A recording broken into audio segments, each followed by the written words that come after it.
এছাড়া যারা আরো এখানে উপস্থিত আছেন সমস্ত সদস্যবৃন্দকে অখিল ভারতীয় গ্রাম পঞ্চায়েতের রাজ্য কমিটির তরফ থেকে আমি অভিনন্দন এবং ধন্যবাদ জানাচ্ছি।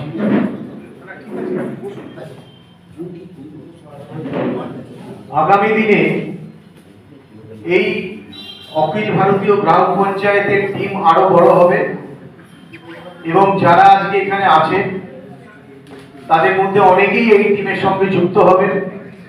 যেহেতু শুরু করতে গেলে একটা টিম তৈরি করে আমাদেরকে দিল্লিতে কনফার্মেশন নিয়ে এখানে সভা করতে হয়েছে, সেই জন্য একটা টিম আমরা তৈরি করেছি। আগামী দিনে যারা মেম্বার, যারা সদস্য হয়েছে, তারা আগামী দিনে এর মধ্যে আসবেন।